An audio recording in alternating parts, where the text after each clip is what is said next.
Disrespect hardly ever kicks the door down. It slides in sideways. A smirk, a tone, a joke. A little cut you're supposed to laugh off. Most people do. They shrug, smile, and tell themselves it's not a big deal. But if you've noticed, the people who never seem to deal with chronic disrespect don't play that game.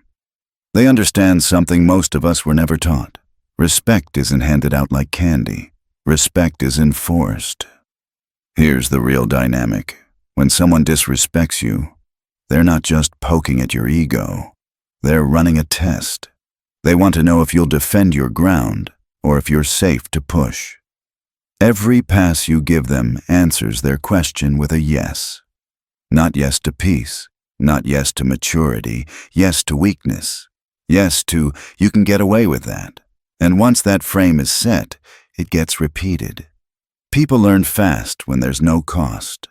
I've spent years studying power dynamics in work, friendships, dating, family systems, and the consistent pattern is not that disrespected people are lesser.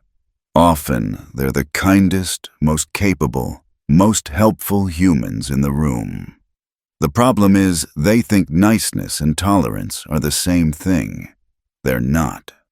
Tolerance without boundaries is an open invitation to bad actors. In a world where status, attention, access, and resources are always being negotiated, being endlessly agreeable doesn't make you noble. It marks you as easy prey. So today, we're going to build something colder, cleaner, and far more effective. Not loud, not emotional, not dramatic. Cold, calculated, precise. The goal isn't to become a bully or a tyrant. The goal is to become someone who commands respect without asking for it. Someone people think twice about testing because the cost of crossing you is never worth the reward. Here's how we're going to do it. I'll walk you through 5 psychological tactics. These aren't Pinterest quotes or feel-good slogans. They're field-tested methods rooted in human nature. By the time we're done, you'll see why a measured pause beats a heated speech, why repetition builds a reputation faster than talent, and why people who truly need nothing from anyone are the hardest to manipulate. But first, let's acknowledge something honest. How many nights have you replayed a disrespectful moment in your head? That comeback you didn't say, that boundary you didn't set, that hot flush of embarrassment that turns into quiet anger later. We're going to end that loop by rebuilding the frame of how you respond. Let's start with the hidden nature of disrespect. Most people imagine it as a punch in the face, obvious, loud, undeniable. That's rarely how it starts. Real disrespect is a snake. It moves in tiny motions, wrapped in plausible deniability. A friendly tease that cuts just a bit too close. A coworker who always talks over you right when you're making a point. A relative who dismisses your opinion with a shrug and a smile. You're meant to question yourself. Am I being too sensitive? Maybe they didn't mean it. That self-doubt is the doorway. Here's the typical sequence. Step 1. Soft testing. A little jab. A joke about your appearance, your ambitions, your capabilities. They watch your reaction like a hawk. If you laugh it off, you've answered their question. Safe target. Step 2. Escalation. The jokes sharpen. The interruptions increase. The exclusions start. Maybe you're left out of a group chat or a meeting you should be in. Each move is small enough to look harmless in isolation, but together they form a pattern that rewires the power hierarchy between you. And if you keep telling yourself you're being the bigger person, you unwittingly train them. You teach them that dumping frustration on you has zero cost. You become the designated container for other people's insecurity and dominance games. I've watched this destroy careers, marriages, and self-esteem. Good people who believed kindness would win the day wake up one morning surrounded by users and bullies, wondering how they got there. Machiavelli, who wrote for a world where weakness could ruin you overnight, understood this precisely. People test boundaries. People seek advantage. People push until they meet resistance. That's not cynicism. That's gravity. And the uncomfortable truth is this: silence at the wrong moment isn't grace. It's consent. Laughing along with a joke at your expense isn't being a good sport. It's laying down the red carpet for the next one. Letting it slide just this once doesn't make you compassionate. It makes your standards look negotiable. The people who move through life with automatic respect don't rely on looks, luck, or charisma. They understand the subtext inside every interaction. Every conversation silently negotiates status and boundaries. Every relationship sets a hierarchy of what flies and what absolutely does not. That hierarchy is built through 1,000 micro moments. You can lose it silently. You can reclaim it silently. But you cannot do either by accident. So today, we switch games. Most folks are reacting like it's checkers. They speak, I respond. They joke, I defend. They escalate, I explode. That's the amateur loop. The professional loop is chess. See the board, think a few moves ahead, break the pattern, impose your rhythm, build a reputation that arrives in the room before you do. Tactic 1. Strategic silence. Notice I didn't say silence, I said strategic silence. There's a difference you can feel. Weak silence is what happens when you freeze because you're shocked, hurt, or scrambling for words. People can read that. It invites more pressure. Strategic silence, on the other hand, is intentional space. It's a pause you control. It's a decision. Here's how it looks. Someone slides in a disrespectful remark. The common reflex is to explain, defend, or fire back. Don't. Stop talking. Hold eye contact. Let the air grow heavy. Breathe slowly. Count 3 beats. 5, 7. Let them hear their own words echo without your help. That pause does 3 things in their mind. First, it breaks the expected script. The energy in the conversation drops, and everyone feels it. Second, it triggers uncertainty. Did I cross a line? Third, it floods the disrespectful person with their own discomfort. Most people are allergic to silence. They fill it with nervous talk and backpedaling. You don't have to lift a finger. Their anxiety does the work for you. Try this in a group. Someone tosses a joke at your expense to get a cheap laugh. Instead of joining the chorus or sparring for approval, go still. Look only at the joker. Let the laughter die on its own. You'll feel the room shift. The person who wanted a social win now owns a social dead air. Often they'll try to explain the joke, soften it, or apologize without any prompt. You've calmly recentered the frame without a raised voice. The key is where the silence comes from, not from hurt, from control, from the decision that your energy is not a vending machine. You choose when and whether to dispense it. And that choice is what people find intimidating, not aggression, but unreadability. Unreadable people can't be herded. That makes them dangerous in the best way. If you want a practical start, practice in harmless scenarios, a thoughtless comment at the coffee machine, a dismissive whatever in a chat. Pause. Look. Breathe. Say nothing. Let them manage their own awkwardness. You'll be surprised how often that alone changes future behavior. And if you like anchors, drop this in the comments to lock it in. My silence is a decision, not a surrender. Tactic 2. Relentless consistency. This is where most people leak power. They set one boundary one time, and then expect the world to remember. They speak up once and then go soft the next day because they're tired, or they like the person, or it feels too small to mention. But here's the rule. Human behavior follows incentives. Water finds cracks. If your boundaries have gaps, people will find them. If your standards flex, people will push for the stretch. Consistency is how your reputation is born. Not through big speeches, through repeated micro-responses. The people you respect most in your life likely share this trait. You can predict how they'll handle poor treatment. They don't make exceptions because the crowd is watching. They don't let a favorite slide because they're in a good mood. They are the same in sunlight and shade. The folks who get walked over are inconsistent.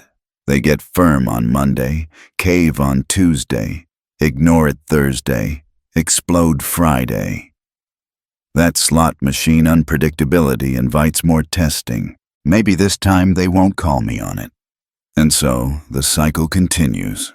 Your job is to become boringly predictable when it comes to your boundaries.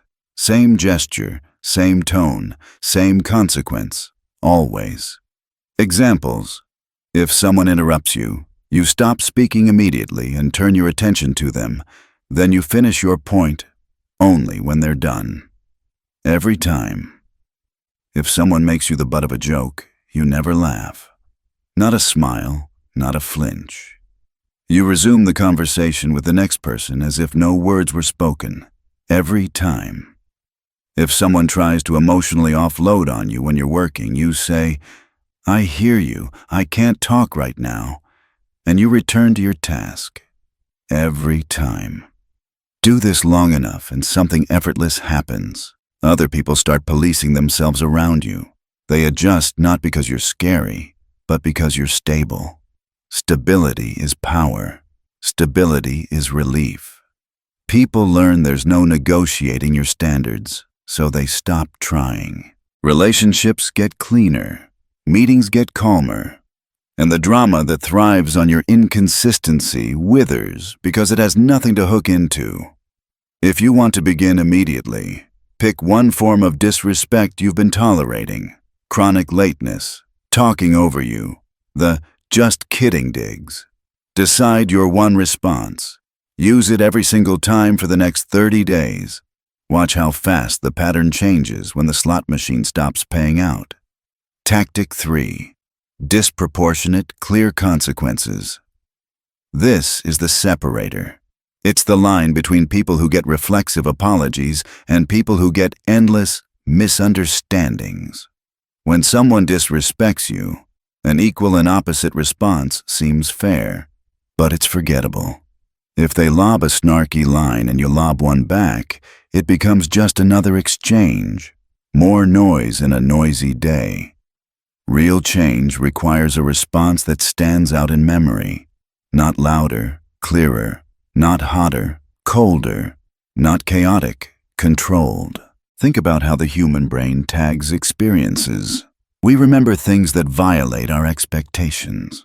So if someone expects you to banter, defend, or beg for goodwill, and instead you deliver ice, distance, and consequence, the moment burns in. The next time they consider crossing you, that memory whispers, "Don't." Let me show you what this looks like in practice. Scenario. A colleague makes a joke at your expense during a meeting. Default reaction is to laugh along or counter with your own joke or over-explain yourself. Don't. Instead, hold eye contact and say, flat, "That wasn't funny." Then return to the agenda. If that feels too direct for your context, simply go still, say nothing, and for the rest of the meeting engage with everyone but them. When you speak, you address others by name. When questions arise, you route around the offender. You deliver zero drama, zero argument, just absence. After the meeting, you keep it strictly professional, email only, concise, task-focused. The message lands. Crossing you costs access. Scenario. A friend chronically shows up late, offering soft apologies and charming excuses. Instead of complaining or teasing them about it, stop scheduling time that revolves around them. Make plans that start on time with or without them. If they ask why they weren't invited, say, "I plan with people who respect the schedule." One sentence. No debate. Then change the subject or end the conversation. Disproportionate? Yes, and precisely the point. The consequence is bigger than the infraction, so the lesson sticks. Scenario. A family member dismisses your choices with backhanded concern. Instead of arguing, you narrow the channel. You stop seeking their opinion, stop supplying personal updates, and reduce time spent in their orbit. You stay polite. You stay brief. You don't announce a policy. You live it. When they notice the distance, you say, "I prefer supportive conversations." If they push for details, you don't provide them. You're not trying to win a courtroom. You're training a dynamic. Think of it this way. Punishment must speak louder than the offense, or it won't speak at all. That doesn't mean cruelty. It means memorability. A small slight gets met with a clear cost. Suddenly, the math changes. Is this jab worth losing proximity? Is this interruption worth public awkwardness? Is this flippant tone worth getting iced out for a week? People learn fast when the price tag is easy to see. A few principles to anchor this tactic. 1. Disproportionate dramatic. You are not performing. You are not slamming doors, firing off long texts, or issuing threats. You are changing access, tone, and tempo. Your consequence is boringly consistent and emotionally neutral. The absence of emotion is what makes it powerful. 2. Consequence must be clean. Don't poison the well with gossip or vague hostility. Don't posture for an audience. Deliver the consequence quietly and keep it aligned with the behavior. Talked over you? You stop supplying airtime in groups when they're present. Mocked you? You stop playing the fun target role entirely. Dismissed your boundaries? You stop offering opportunities to violate them. 3. No debating your standards. The moment you enter a debate about whether your boundary is reasonable, you've already lost the frame. State it once. Enforce it. Every follow-up is enforcement, not explanation. Here's the hidden benefit. These responses are also kinder in the long run. Clarity is compassion. People can adapt to rules they understand. They drown in mixed signals. When your reactions are crisp and stable, the low-quality behavior either upgrades or opts out. Both outcomes are wins. If you're thinking, "Isn't this a bit cold?" It is, but cold is not cruel. Cold is clean. Cold keeps your nervous system steady. Cold avoids the spiral of long arguments that never resolve anything. Cold preserves your dignity and your time. Your warmth returns the moment respect does. Let's tighten this with a few one-liners you can use sparingly when speech serves the frame. "That doesn't work for me." No. "We'll pick this up when you're respectful." "I don't engage with that." "You've lost access to that part of my life." Say the line once. No elaboration. The more you explain, the more you invite negotiation. Now, let's extend the lens. Consequences are not just for public moments. Private consequences matter even more because they build your inner neutrality. If someone crosses you, your personal policy might be no immediate text replies for 48 hours, no favors for 30 days, no invitations to small group spaces for a month. You don't announce the timeline. You follow it. Over time, people learn your system. They don't have to like it. They just have to respect it. Notice what we're eliminating. Reactivity. Explosive anger is memorable, yes, but it burns your reputation and feeds the other person's narrative that you're unstable. The colder path is counterintuitive because it feels like you're doing less. But less noise is more message. You're not trying to equalize their jab with your jab. You're reshaping the environment so the jab stops paying dividends. Let's put this into a simple template you can adopt immediately. Identify the violation, interrupting, jokes at your expense, lateness, boundary pushing. Choose a single, high-impact consequence. Silence plus neutral stare. Removal of access. Delayed responses. Exclusion from plans. Topic boundaries. Apply it every time for 30 days. Never argue about it. Reset only when consistent respect returns. That's it. Simple does not mean easy, but it does mean executable. Tactic 4. Crafting the dark image. Actions matter, but your aura, your perceived capacity, does half the work before you open your mouth. People decide how to treat you in the first 30 seconds.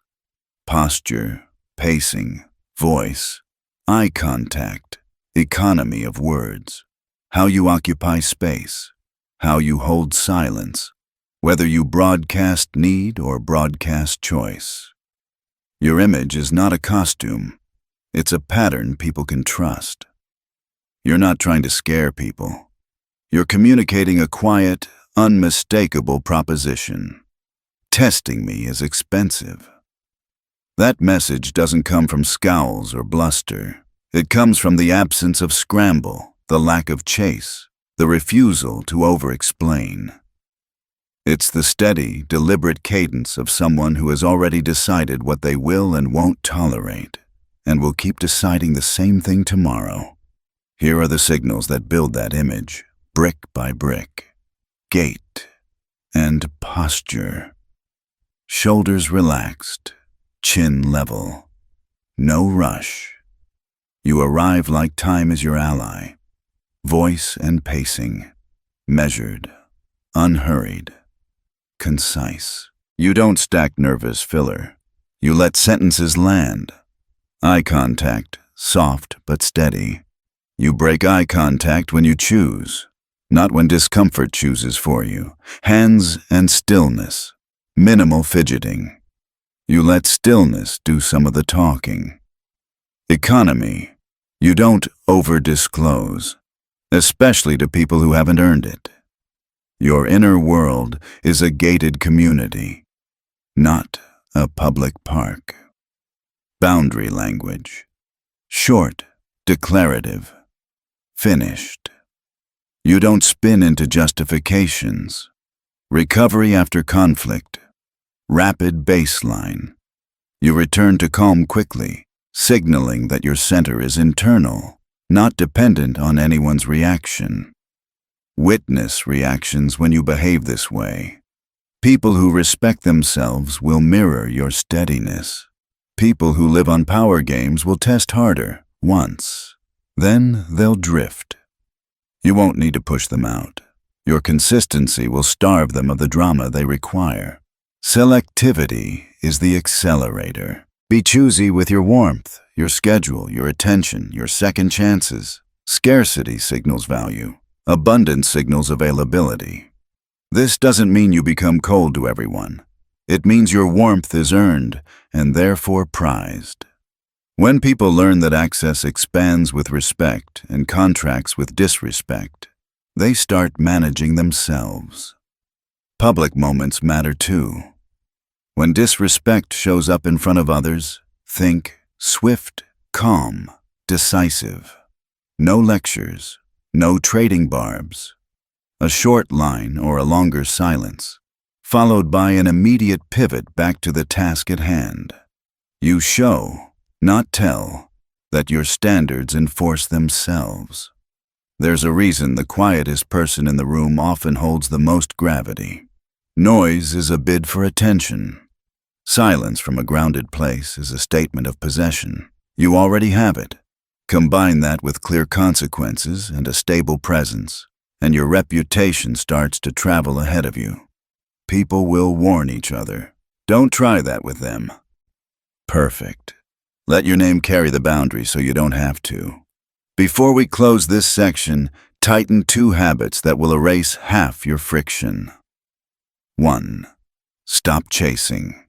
No double texts, no follow-up please, no just checking pings to people who consistently devalue your time. If they want proximity, they know where to find you. 2. Stop over-explaining. State your decision once. If someone pushes, repeat the decision, not the reasons. Reasons are hooks. Decisions are walls. Lock this in with a quick comment to imprint the frame. My presence sets the rules. I don't. Tactic 5.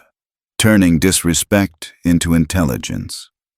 This is the Machiavellian level. The point where you stop taking disrespect as an insult and start seeing it as data. Once you reach this stage, nothing people do can destabilize you, because every act of disrespect becomes a small confession. They're not exposing your weakness. They're revealing their own. Think of every disrespectful moment as a diagnostic test. Who disrespects you when you win? That's envy showing its face. Who disrespects you when you set boundaries? That's entitlement losing access. Who mocks you in private but flatters you in public? That's manipulation wrapped in charm. Who withdraws warmth the moment you stop being useful to them? That's a transactional bond disguised as friendship. You're not judging, you're observing. Each act of disrespect is a clue about status games, insecurity, or hidden resentment. People tell you exactly how they see you, not with words, but with how they treat you when there's nothing to gain. Start paying attention to patterns, not incidents. 1 snide comment might be stress. 3 snide comments spaced out over weeks are a pattern. 1 interruption might be excitement. 5 interruptions across every conversation are hierarchy enforcement. Humans are creatures of habit. Disrespect repeats itself like a rhythm. Let's break down a few patterns that reveal hidden motives. Pattern 1. The selective interrupter. They cut you off often, but never the boss, never the influencer, never the person they fear. That means it's not impulsive, it's strategic. They're asserting dominance in subtle increments, maintaining a perceived pecking order. This person should never be trusted with collaboration or delegation. Keep interactions short, factual, and documented. Pattern 2. The disguised critic. They joke about your goals, your habits, or your personality traits under the umbrella of just teasing. But the jokes always target the same thing, the part of you they secretly envy or resent. Their humor is camouflage. Note what they pick. That's what threatens them. Pattern 3. The conditional ally. They're respectful when you're up, dismissive when you're down. Respect that depends on your position is not respect, it's calculation. Don't give them leverage in either direction. Keep your distance. Pattern 4. The moral manipulator. They disguise disrespect as advice or concern. Their tone says, "I'm just trying to help," but their message undermines your confidence. That's not guidance, it's control dressed up as care. When you spot this, respond with simple acknowledgement. I'll think about that. Then disengage. They feed on emotional justification. Silence starves them. Now, here's where this becomes powerful. Most people ignore these small cues because they want to believe in harmony. They rationalize. They excuse. They say, maybe I misunderstood. But Machiavelli would tell you that human behavior is reliable in one direction. It repeats under opportunity. Someone who violates a small boundary will violate a bigger one when the stakes rise. People who ignore your no at level 1 will bulldoze your stop at level 5. So use disrespect as early warning. It's your radar. It's your filter. It shows you who to trust, who to tolerate, and who to distance from long before real damage occurs. Let's look at a few everyday examples of how this radar works. A coworker who undermines you in meetings but stays polite when the manager is present. They don't respect you. They respect power. Note it, and stop giving them collaborative openings. A friend who mocks your achievements but praises others for doing the same thing, that's insecurity disguised as humor. They'll resent your growth. Keep personal milestones private around them. A family member who criticizes your boundaries but supports others' independence, that's jealousy mixed with control. They were benefiting from your old patterns. Reduce emotional access. Someone who changes tone depending on who's watching, that's a social chameleon. They don't have loyalty, they have optics. Treat them accordingly, surface level, transactional, polite, and distant. You see the pattern. Every form of disrespect contains intelligence. You're gathering behavioral data. The moment you start doing this, you stop being emotional prey. And something else happens. The sting of disrespect disappears. Instead of thinking, "How dare they?" you think, "Thank you for the information." You've just saved yourself months or years of misplaced trust. The hurt turns into clarity. This perspective shift is freedom. Disrespect no longer touches your identity. It informs your strategy. You stop trying to fix people or make them understand you. You simply adjust access. You manage your circle like an emperor managing advisors. Some get closer, some stay at a distance, all depending on their behavior, not their words. Here's the practical application. Start keeping a mental file, or even a literal one, if you like journaling. Label it patterns. Each time someone disrespects you, write down the context, what they said or did, how often it's happened, and whether it changes when others are present. After a few weeks, you'll start seeing clusters: envy, control, inconsistency, opportunism. That's your map of who you're really dealing with. This also makes emotional detachment easier. You can't take things personally when you're busy collecting data. You turn your empathy into observation. You stop bleeding over every cut. Remember what Machiavelli said: keep your friends close and your enemies closer. The modern translation is, keep your eyes open. You don't need to confront every enemy. You just need to see them clearly enough to make them irrelevant. And once you begin using disrespect as information, you'll also start noticing something fascinating. The quality of your relationships will rise automatically. When you stop feeding manipulative dynamics, those people lose interest. When you enforce standards calmly, those who value peace, clarity, and mutual respect start moving closer. You'll look around one day and realize your environment has changed. Fewer interruptions, fewer jokes, fewer games. That's not luck. It's cause and effect. But to reach that point, you need to understand one more piece of the puzzle: the psychology behind disrespect itself. Because once you understand why people do it, you'll never waste energy being shocked by it again. So, let's decode that. Most disrespect isn't actually about you. It's about them. It's projection, an unconscious attempt to manage their own insecurity, fear, or envy by pushing someone else below them.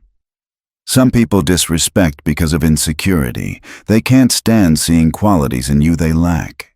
To feel equal, they need to minimize you. Others disrespect out of dominance. They've learned that asserting control through subtle belittlement helps them keep power in social groups. Some do it from fear. Your confidence, independence, or growth threatens their comfort zone. Your presence triggers comparison. And then there are those who simply operate by habit. They've been rewarded in the past for pushing others, so they test everyone until they meet resistance. Once you internalize this, your reaction changes completely. You stop defending yourself to people who are fighting their own shadows. You realize their disrespect is an announcement of their inner weakness, not a verdict on your worth. And here's the irony. The people who hand out disrespect the most can't handle even the smallest dose of it in return. They crumble under calm indifference. They spiral when ignored. Because their identity depends on reaction, they need you to play the game. So the moment you remove your emotional participation, you've already won. When you respond to their jab with silence, when you enforce your boundary with consistency, when you issue a consequence that quietly shifts the power dynamic, they suddenly look small. They sense it, even if they can't articulate it. And they'll either adjust their behavior or find another target. Both outcomes benefit you. The more you practice this, the less reactive you become. You begin to operate like a strategist, not a soldier. You observe, calculate, and move only when necessary. You start to recognize disrespect not as an attack, but as a mirror. It reflects exactly who the other person is, not who you are. Keep this principle close. People reveal their character in how they treat those who can't do anything for them. Watch how they treat waiters, subordinates, strangers, or family members. That's their real face. The one they show you is performance. When you build this lens, life becomes quieter. You argue less.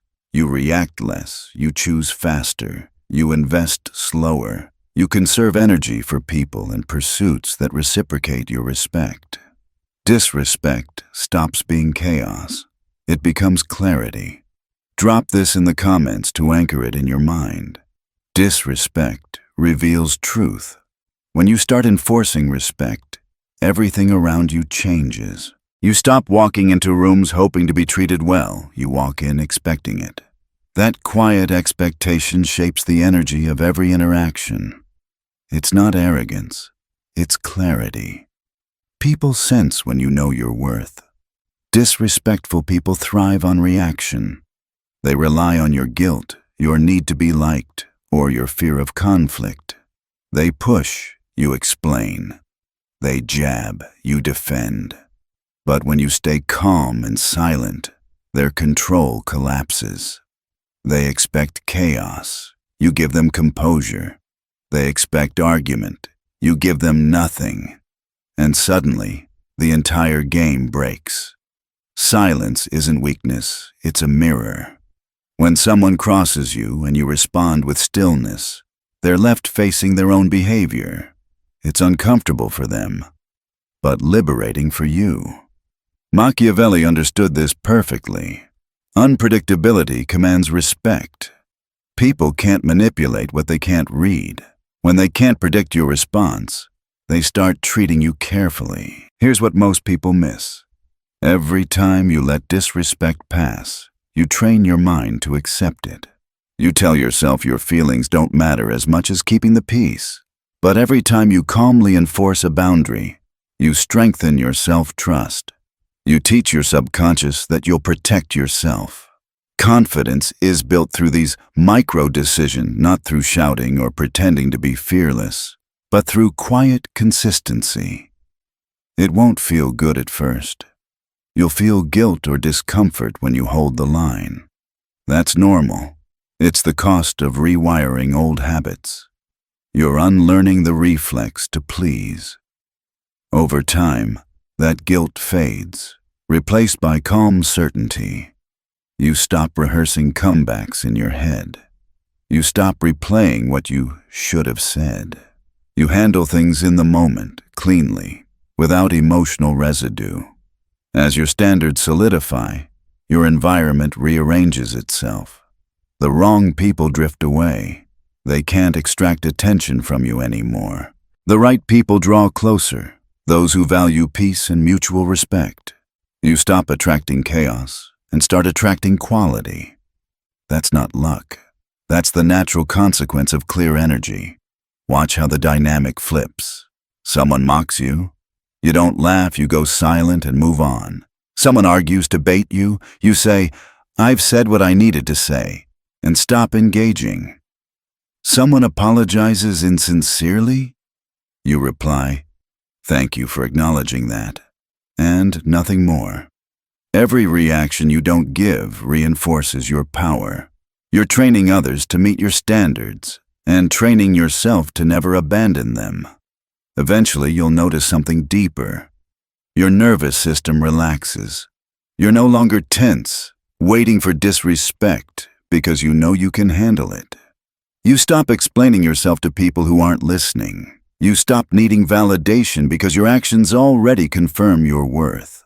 The goal isn't to be feared, it's to be unshakable. When you no longer depend on external approval, no one can use it against you.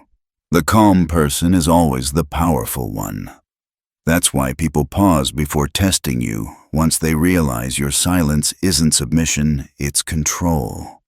This is the quiet evolution, from being reactive to strategic, from being liked to being respected, from being loud to being sovereign. True power doesn't need to announce itself. It's felt.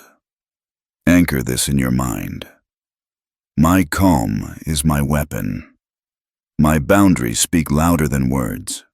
In the final part, we'll bring everything together, how these laws of silence, consistency, and self-command don't just protect you from disrespect, but turn you into someone whose very presence demands it. When you master the art of handling disrespect, you stop reacting to the world and start shaping it. Everything we've covered so far leads here. Silence, consistency, consequences, perception, and intelligence. These aren't tricks. They're tools for transformation. You don't just gain respect. You become someone who naturally commands it without trying. At this level, something profound shifts inside you. You no longer see boundaries as defense. They become your structure. You no longer need to teach people lessons.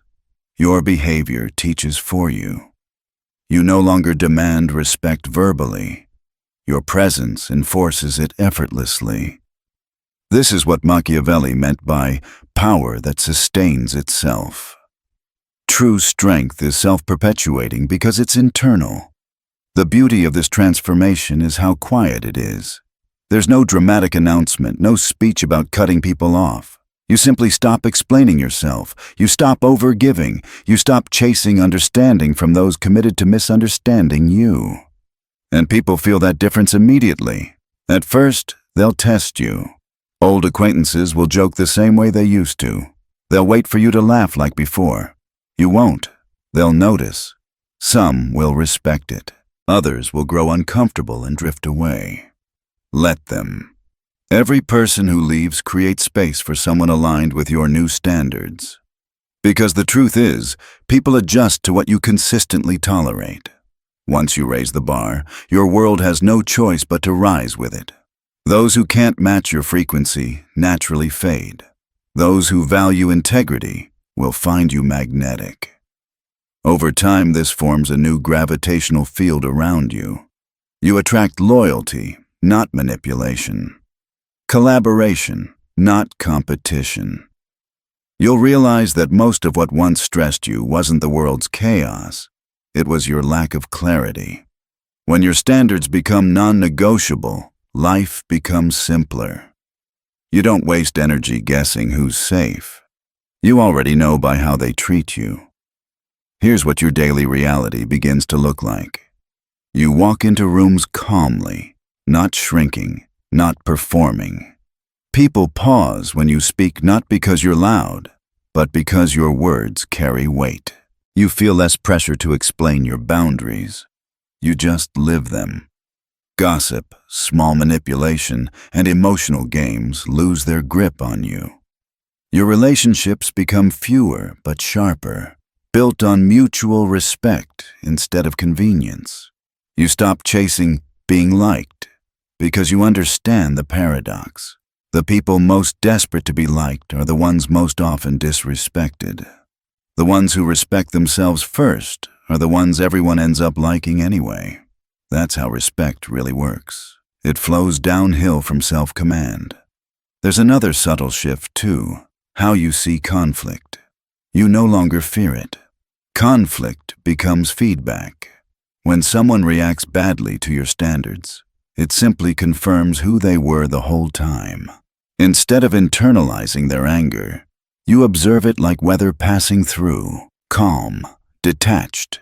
You adjust course without resentment. Machiavelli would call this practical wisdom, the ability to navigate human nature as it is, not as you wish it were. Most people live on emotional autopilot. You won't. You'll operate from clarity and choice, and the more you embody that clarity, the more your world starts reflecting it. You'll notice how respect becomes the default tone of your interactions at work, in friendships, even with strangers. Not because you're intimidating, but because your energy signals. This person cannot be handled carelessly. That's the quiet power that moves through history. Kings, generals, philosophers all understood it. The strongest people don't fight for respect in every conversation. They build an aura that makes disrespect unthinkable. So, how do you maintain it? 3 reminders. 1. Never negotiate your dignity. Once you start debating whether something counts as disrespect, you've already diluted your standard. If it crosses your line, act calmly, consistently. 2. Detach from approval. Respect and popularity aren't the same. The more comfortable you are with disapproval, the freer you become. People may dislike your firmness, but they'll never forget it. 3. Protect your peace like it's currency, because it is. Attention and energy are the real wealth of this era. Don't give them to anyone who pays you back with chaos. When you live this way long enough, something extraordinary happens. You begin to feel untouchable. Not in a delusional sense, but in the way storms no longer move mountains. You've anchored yourself. Disrespect still happens, it always will. But now it only brushes against the surface of your awareness. You deal with it, adjust, and move on, all while maintaining inner stillness. That's the highest form of strength. Emotional invulnerability built through discipline, and this strength spreads. People around you feel safer, calmer, more composed. You become the quiet center others orbit around. That's leadership not through authority, but through example. By this point, you'll realize something else too. The goal was never about teaching them a lesson. It was about teaching yourself that you don't need to beg for the treatment you deserve. Respect was never something to earn. It was something to embody. So carry this final truth. Respect doesn't start when others value you. It starts when you refuse to devalue yourself. From that moment forward, you don't have to demand respect. You are respect measured, calm, consistent, and untouchable. Drop this final affirmation in the comments to lock it in. I am calm. I am clear. I am respected. Always. Because when you master yourself, the world has no choice but to follow your lead.